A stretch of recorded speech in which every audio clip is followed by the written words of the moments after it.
من الشيطان الرجيم. بسم الله الرحمن الرحيم. إن هذا القرآن يقص على بني إسرائيل أكثر الذي هم فيه يختلفون وإنه لهدى ورحمة للمؤمنين. إن ربك يقضي بينهم بحكمه وهو العزيز الحكيم. فتوكل على الله إنك على الحق المبين. إنك لا تسمع الموتى ولا تسمع الصم الدعاء إذا ولوا مدبرين. وما أنت بهذه العمي عن ضلالتهم إن تسمع إلا من يؤمن بآياتنا فهم مسلمون. محترم سامعین کرام، سورۃ النمل ہے یہ. سورۃ النمل قرآن کریم کے اندر جو اس سورہ کا نمبر ہے وہ 27 یعنی 27ویں نمبر کی سورت ہے یہ.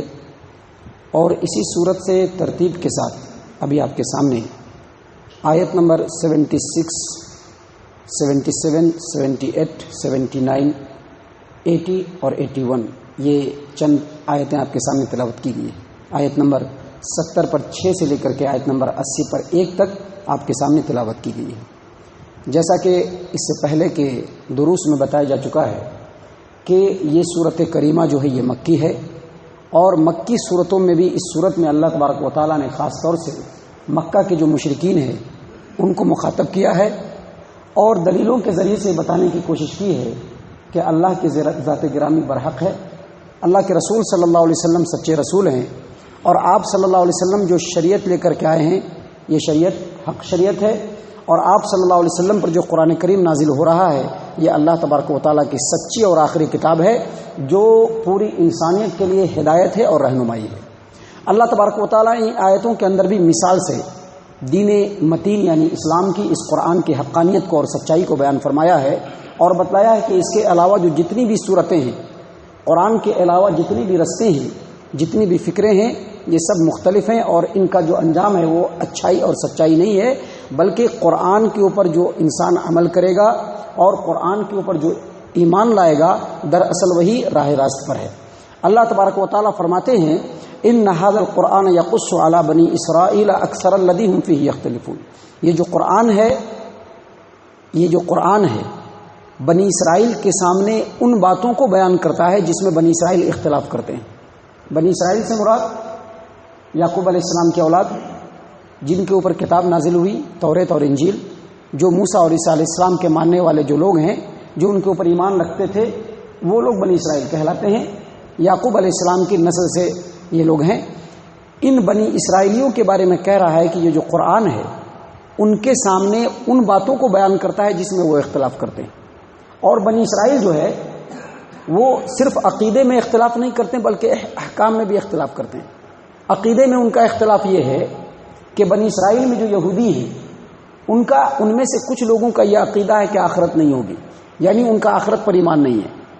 اور بعض لوگوں کا ایمان آخرت کے اوپر ہے لیکن اس کے اندر انہوں نے پھیر بدل کر دیا ہے. کیسے پھیر بدل کیا ہے؟ ان میں سے بعض لوگوں کا کہنا ہے کہ ہم کل قیامت کے دن جب رب کی بارگاہ میں پہنچیں گے تو صرف چند دن جہنم میں جلیں گے اور پھر جہنم سے چھوٹ جائیں گے. اور جہنم میں کتنے دن جلیں گے؟ جتنے دن ہم لوگوں نے گائے کے بچے یعنی بچڑے کی پوجا کی تھی اتنے ہی دن ہم لوگ جہنم میں جلیں گے اور پھر وہاں سے نکل جائیں گے.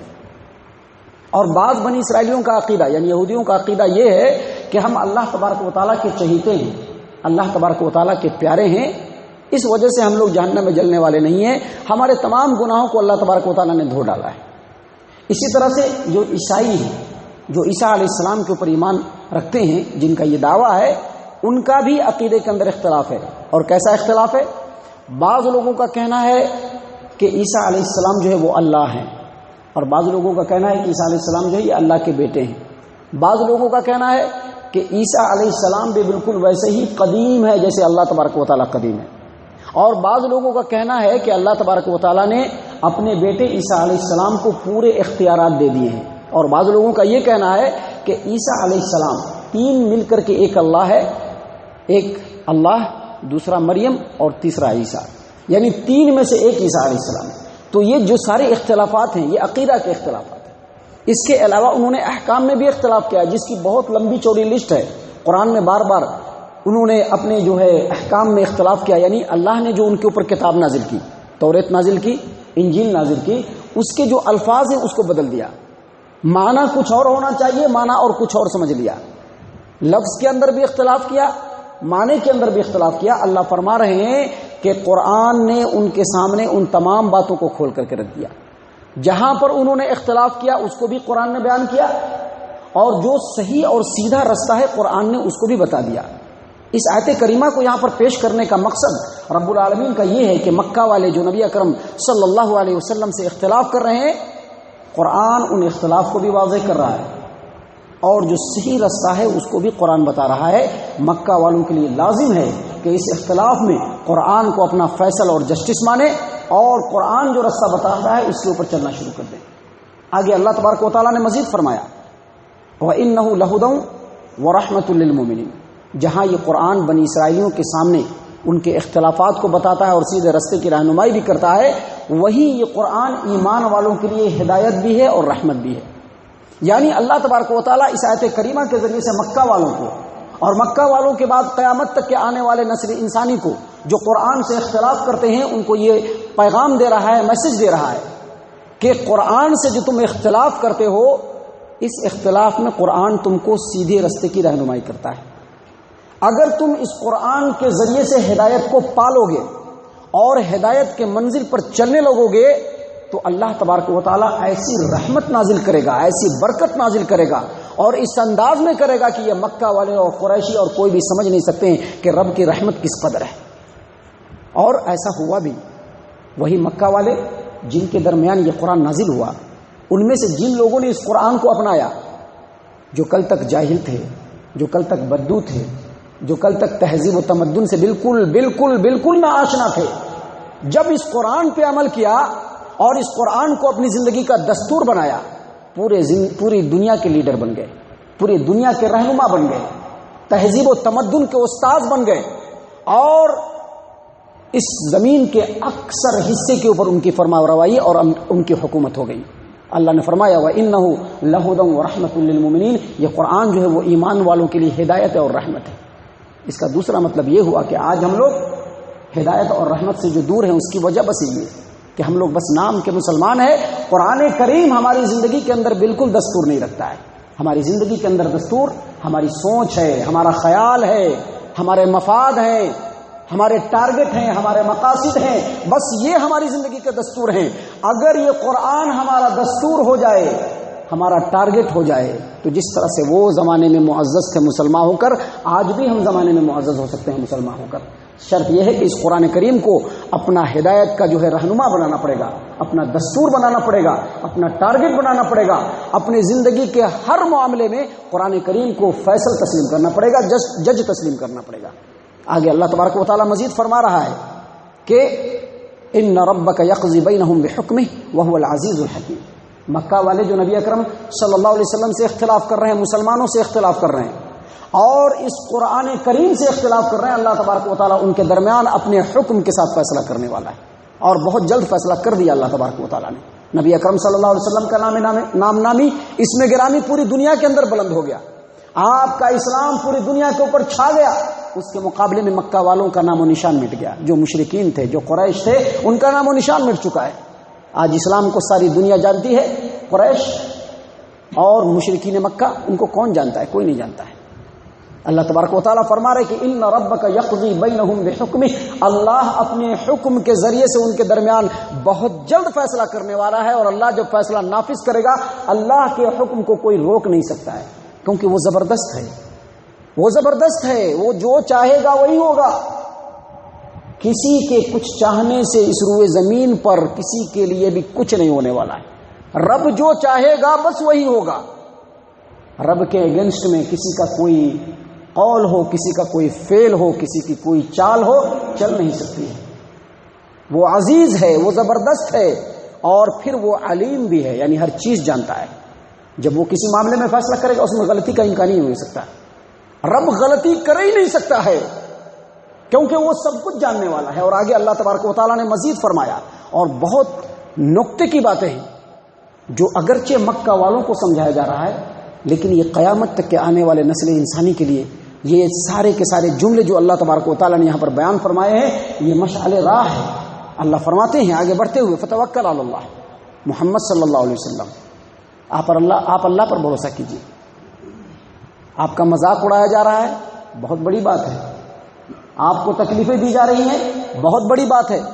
آپ کو جھٹلایا جا رہا ہے، یہ بھی بہت بڑی بات ہے. اور آپ کے خلاف سازشیں کی جا رہی ہیں، یہ بھی بہت بڑی بات ہے. لیکن ان تمام باتوں کے باوجود آپ ان باتوں کا بالکل تاثر نہ لیجیے. کیوں؟ کیونکہ آپ کے ساتھ آپ کا رب ہے. آپ اپنے رب پہ بھروسہ کیجیے. آپ کا رب بر وقت آپ کی مدد کرے گا، بر وقت دشمنوں کے چال کو ناکام کرے گا، ان کی سازشوں کو خاک میں ملا دے گا، اور بر وقت اللہ تبارک و تعالیٰ آپ کی مدد کر کے آپ کو اور آپ کے دین کو سربلند کر دے گا. اللہ فرماتے ہیں فتوکل علی اللہ، آپ اللہ پر بھروسہ کیجئے. انک علی الحق المبین، آپ بالکل واضح اور صریح حق پر ہے، اور جو حق پر ہوگا رب العالمین ہر حال میں اس کا ساتھ دے گا. حق پر چلنے والوں کا رب ہر حال میں ساتھ دیتا ہے. اور اس کے بعد آگے اللہ تبارک و تعالیٰ نے فرمایا انک لا تسمع الموتى ولا تسمع الصم الدعاء اذا ولوا مدبرین، جو دل کے مردے ہو چکے ہیں آپ ان کو نہیں سنا سکتے. سنے گا تو وہ جو دل کا زندہ ہوگا، جن کا دل قرآن کریم سے لگا ہو، رب کے فرمان سے لگا ہو، دین اسلام سے لگا ہو، سنے گا وہ، دوسرا نہیں سن سکتا ہے.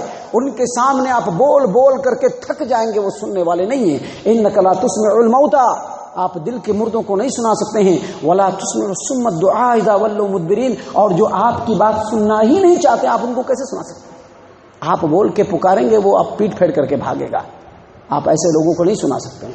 اور آگے مزید فرمایا وما انت بہاد العمی عن ضلالتہم، اندھوں کو آپ ان کی گمراہی سے بچا کر کے راہ راست پر نہیں لا سکتے، کیونکہ دل کا اندھا ہے، دل کا بہرا ہے. کان سے تو سنتا ہے، آنکھ سے تو دیکھتا ہے، لیکن اس کا دل اندھا اور بہرا دونوں ہو چکا ہے.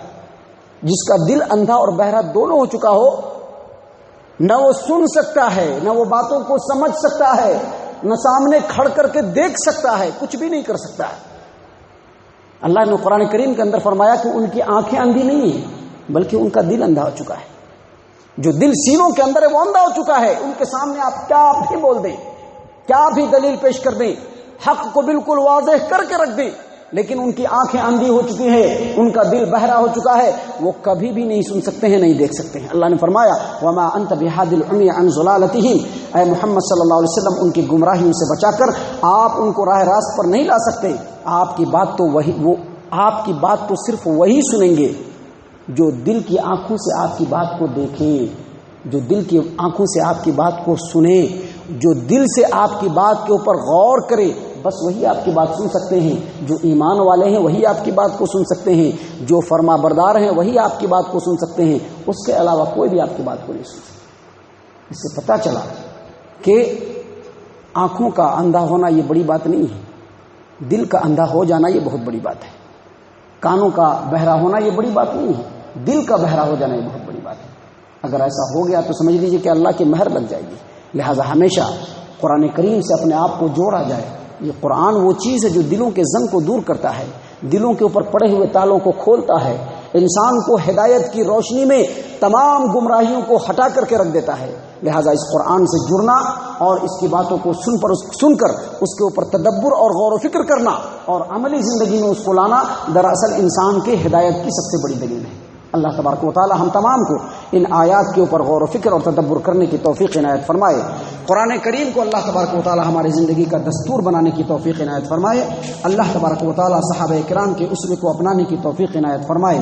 اللہ تبارک و تعالی جنت الفردوس میں جگہ عطا فرمائے.